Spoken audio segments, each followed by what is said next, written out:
नमस्कार जय जगन्नाथ आम चैनल को आपण मानकु बहुत बहुत स्वागत। सांग माने कौन आपण मानकर घरे भी अच्छी सदाबाहार गछ तेबे सांग माने सदाबाहार फूलर किछि एपरी आश्चर्यजनक रहस्य रहिछि जहा अनेक लोकंकु ज्ञात न थाए।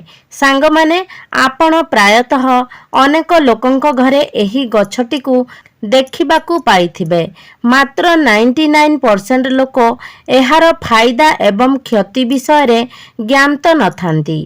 तेबे सांग माने जदि आपणक घरे भी आपण एही सदाबाहार गछटिकु लगाइछंती किंबा आपे आपे एही गछटी आपणकर घरर परिसर रे उठी जाइछि तेबे तुरंत करिनियंतु एही काम नचेत भविष्यत रे आपणकु एथिपाई पश्चाताप करिबाकू पड़ी पारे। जदि केबे भूल रे आपण एही फूलटिकु भगवानंकु चढ़ाई देइछंती तेबे एही भिडियोटी निश्चय देखंतु। तेबे सांग माने ए विषय रे संपूर्ण जानिबा पाई भिडियोटिकु स्किप न करी शेष पर्यंत निश्चय देखंतु एवं भिडियोटी रे आगकू बढ़िबा पूर्वरु भिडियो को लाइक करी चैनल टिकु सब्सक्राइब करी दियंतु। तो सांग माने जेते भी धनी लोक अछंती जेते भी प्रतिष्ठित लोक अछंती आपण निश्चय भाबरे सेमानंकर घरर परिसर रे एही गछटिकु देखिबाकू पाउथिबे। तेबे सांग माने ए जो सदाबाहार फूलटी रही थाए एहा विभिन्न प्रकार रंगर होई थाए एवं एही फूलटी बहुत सहजरे ही आपणंकु सबु जगारे मिली जाई थाए। तेबे सांग माने सबुठारु गुरुत्वपूर्ण एवं बड़ कथा हेउछि सदाबाहारर ए जो रंग बिरंगर फूल होई थाए एहा आपणंकर भाग्य को भी रंगीन करि देई पारे। एहा आपणंकर दुर्भाग्य को सौभाग्य रे परिणत करि देई पारे। तेबे सांग माने जदि आपण कोनोसी व्यापार वाणिज्य करूछंती एवं बारंबार आपणंकु सेथिरे क्षतिर सामना करिबाकू पडुछि किंबा आपण जेउ भी कार्य करूछंती सेथिरे बारंबार आपणंकु विफलतार सामना करिबाकू पडुछि सेही कार्यटी आपणंकर संपूर्ण होई पारु नाही।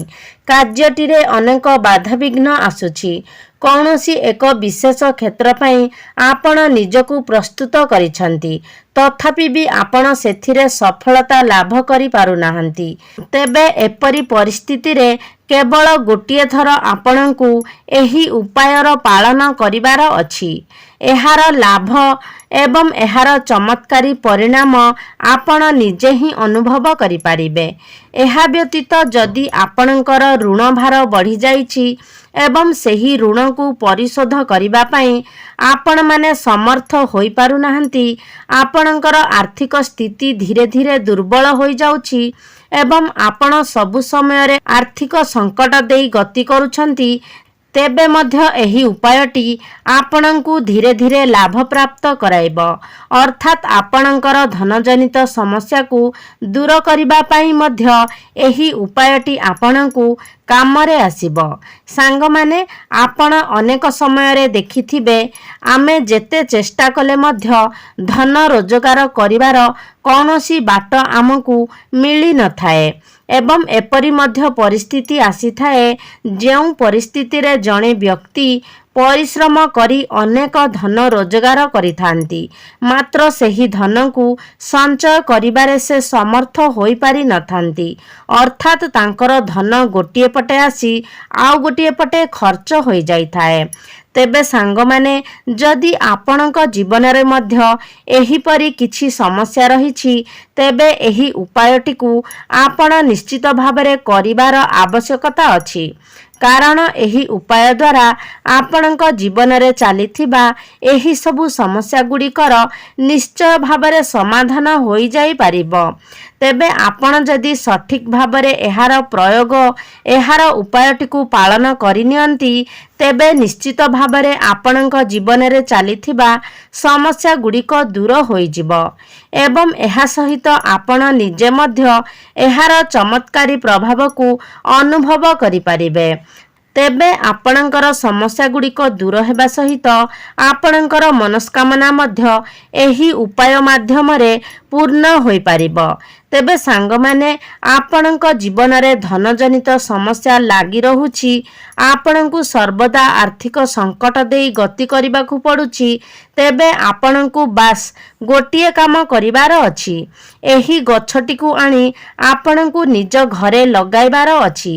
ତାପରେ ଆପଣଙ୍କୁ ଆଉ କିଛି ଉପାୟ କିମ୍ବା କାର୍ଯ୍ୟ କରିବାର ଆବଶ୍ୟକତା ନାହିଁ, କାରଣ ଏହି ଗଛଟି ଆପେ ଆପେ ହିଁ ଧନକୁ ଆକର୍ଷିତ କରିଥାଏ।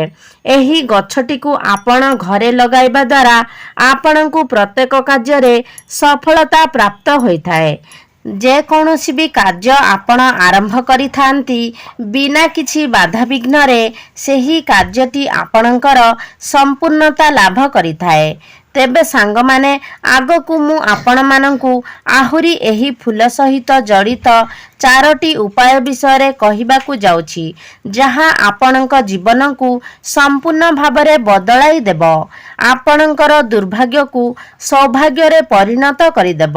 ତେବେ ଆପଣଙ୍କୁ କେବଳ ଏତିକି କରିବାର ଅଛି ଯେ ଆପଣଙ୍କୁ ମୁଁ ଯେଉଁ ଉପାୟଗୁଡ଼ିକ ବିଷୟରେ କହିବାକୁ ଯାଉଛି, ସେଗୁଡ଼ିକୁ ଆପଣଙ୍କୁ ସମ୍ପୂର୍ଣ୍ଣ ଧ୍ୟାନ ଦେଇ ଶୁଣିବାର ଅଛି ଏବଂ ଉପାୟଗୁଡ଼ିକୁ ଭଲ ଭାବରେ ବୁଝି ତାପରେ ଉପାୟଗୁଡ଼ିକ ପ୍ରୟୋଗ କରିବାର ଅଛି, ଯାହାଦ୍ୱାରା ଏହି ଉପାୟଗୁଡ଼ିକ କରିବା ସମୟରେ ଆପଣଙ୍କ ଦ୍ୱାରା କିଛି ଭୁଲ ହେବ ନାହିଁ।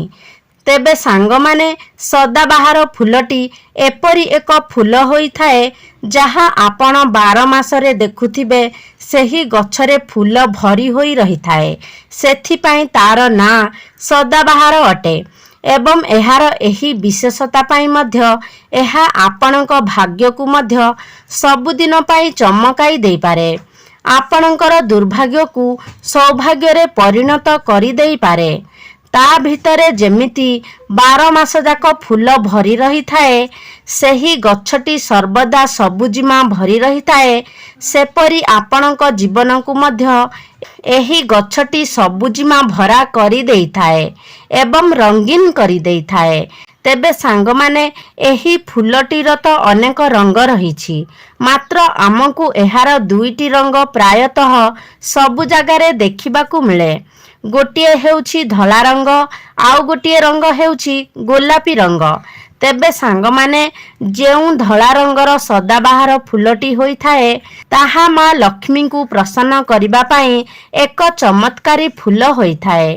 ଏହି ଧଳା ରଙ୍ଗର ସଦାବାହାର ଫୁଲଟି ମା ଲକ୍ଷ୍ମୀଙ୍କର ଅତ୍ୟନ୍ତ ପ୍ରିୟ ହୋଇଥାଏ ଏବଂ ଯେଉଁ ଗୋଲାପୀ ରଙ୍ଗର ଫୁଲଟି ହୋଇଥାଏ, ତାହା ମଧ୍ୟ ମା ଲକ୍ଷ୍ମୀଙ୍କର ଅତ୍ୟନ୍ତ ପ୍ରିୟ ହୋଇଥାଏ, କାରଣ ଲାଲ ଏବଂ ଗୋଲାପୀ ରଙ୍ଗ ମା ଲକ୍ଷ୍ମୀଙ୍କର ସବୁଠାରୁ ପ୍ରିୟ ରଙ୍ଗ ହୋଇଥାଏ।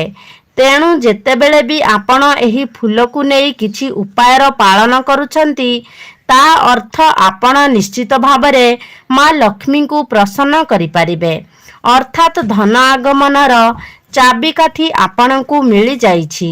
ଏହା ବ୍ୟତୀତ ଏହି ଧଳା ରଙ୍ଗର ସଦାବାହାର ଫୁଲଟି ଭଗବାନ ଭୋଳାଶଙ୍କରଙ୍କର ମଧ୍ୟ ଅତ୍ୟନ୍ତ ପ୍ରିୟ ହୋଇଥାଏ ଏବଂ ଯଦି ଏହି ଧଳା ରଙ୍ଗର ସଦାବାହାର ଫୁଲକୁ ଆପଣ ଭଗବାନ ଭୋଳାଶଙ୍କରଙ୍କୁ ଅର୍ପଣ କରୁଛନ୍ତି, ତ ଆପଣଙ୍କ ଜୀବନରେ ଚାଲିଥିବା ଅନେକ ଗୁଡ଼ିଏ ସମସ୍ୟାର ସମାଧାନ ହୋଇଯାଇଥାଏ ଏବଂ ଆପଣଙ୍କ ଜୀବନରେ ଯଦି ରାହୁ କେତୁ ଜନିତ କୌଣସି ଦୋଷ ରହିଥାଏ, ତେବେ ତାହା ମଧ୍ୟ ସମ୍ପୂର୍ଣ୍ଣ ରୂପରେ କଟି ଯାଇଥାଏ। ତେବେ ଆପଣ ଯେବେ ବି ଧଳା ରଙ୍ଗର ସଦାବାହାର ଫୁଲଟିକୁ ଭଗବାନ ଭୋଳାଶଙ୍କରଙ୍କୁ ଅର୍ପଣ କରୁଛନ୍ତି କିମ୍ବା ମା ଲକ୍ଷ୍ମୀଙ୍କୁ ଅର୍ପଣ କରୁଛନ୍ତି, ତେବେ ଅର୍ପଣ କରିବା ସମୟରେ ଆପଣ ନିଜର ମନସ୍କାମନାକୁ ଭଗବାନଙ୍କ ନିକଟରେ ପ୍ରକାଶ କରନ୍ତୁ। ଆପଣଙ୍କର ଯେପରି ମନସ୍କାମନା ଥିଲେ ମଧ୍ୟ ତାହା ନିଶ୍ଚୟ ଭାବରେ ପୂର୍ଣ୍ଣ ହୋଇଯିବ। ଏହା ବ୍ୟତୀତ ଯଦି ଆପଣ ଏହି ଧଳା ରଙ୍ଗର ଫୁଲଟିକୁ ପ୍ରଭୁ ଭୋଳାଶଙ୍କରଙ୍କୁ ଅର୍ପଣ କରୁଛନ୍ତି, ତେବେ ଶନି ଦଶାରୁ ମଧ୍ୟ ଆପଣଙ୍କୁ ଉପଶମ ମିଳିଥାଏ। ତେବେ ସାଙ୍ଗମାନେ, ଯଦି ଆପଣଙ୍କର ଘରେ ଏହି ଫୁଲ ଅଛି, ତେବେ ତ ଏହା ବହୁତ ହିଁ ଶୁଭ ହୋଇଥାଏ। ମାତ୍ର ଯଦି ଆପଣଙ୍କର ଘରେ ଏହି ଫୁଲ ନାହିଁ, ତେବେ ଆପଣଙ୍କର ଘର ପାଖାପାଖି ଏହି ଫୁଲ ଆପଣଙ୍କୁ ଅତି ସହଜରେ ମିଳିଯିବ। ତେଣୁ ଆପଣ ନିଜ ଘରେ ଏ ଫୁଲର ଗଛ ନିଶ୍ଚିତ ଭାବରେ ଲଗାଇବା ଉଚିତ। ଏହା ବ୍ୟତୀତ ଯଦି ଆପଣ ପ୍ରତ୍ୟେକ ଦିନ ସଦାବାହାର ଫୁଲକୁ ହାତରେ ଧରି ମା ମହାଲକ୍ଷ୍ମୀଙ୍କର କୌଣସି ବି ମନ୍ତ୍ରର ଜପ କରନ୍ତି, ତେବେ ମଧ୍ୟ ଧୀରେ ଧୀରେ ଆପଣଙ୍କର ଆର୍ଥିକ ସଙ୍କଟ ଦୂର ହୋଇଥାଏ। ଏବଂ ଯଦି ଆପଣଙ୍କର ସ୍ୱାସ୍ଥ୍ୟଜନିତ କିଛି ସମସ୍ୟା ରହିଛି, ତେବେ ଆପଣ ଯଦି ଏହି ଫୁଲକୁ ନିଜର ହାତରେ ଧରି ଭଗବାନଙ୍କ ନିକଟରେ ନିଜର ସ୍ୱାସ୍ଥ୍ୟ ପାଇଁ ପ୍ରାର୍ଥନା କରନ୍ତି, ଉତ୍ତମ ସ୍ୱାସ୍ଥ୍ୟ ପାଇଁ ଭଗବାନଙ୍କୁ ଜଣାନ୍ତି, ତେବେ ଆପଣ ମଧ୍ୟ ନିଜ ସ୍ୱାସ୍ଥ୍ୟରେ ଧୀରେ ଧୀରେ ଉନ୍ନତି ହେବାର ପରିଲକ୍ଷିତ କରିବେ।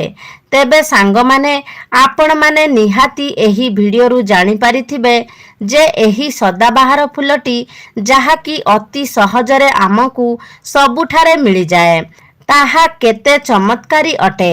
ଆପଣ ଏହାକୁ ଘରେ କେବଳ ଲଗାଇବା ମାତ୍ରେ ଆପଣଙ୍କର ଧନଜନିତ ସମସ୍ୟା ଦୂର ହୋଇଯିବ।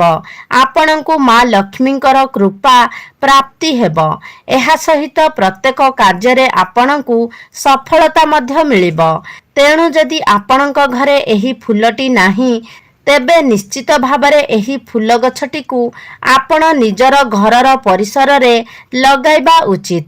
ତେବେ ସାଙ୍ଗମାନେ, ଆଶା କରୁଛି ଆଜିର ଏହି ଭିଡ଼ିଓଟି ଆପଣମାନଙ୍କୁ ନିଶ୍ଚିତ ଭାବରେ ଭଲ ଲାଗିଥିବ। ଯଦି ଭଲ ଲାଗିଛି ତାହେଲେ ଲାଇକ୍ କରନ୍ତୁ, ସେୟାର କରନ୍ତୁ। ଆମ ଚ୍ୟାନେଲକୁ ଯଦି ସବସ୍କ୍ରାଇବ୍ କରିନାହାନ୍ତି ତାହେଲେ ସବସ୍କ୍ରାଇବ୍ କରିଦିଅନ୍ତୁ।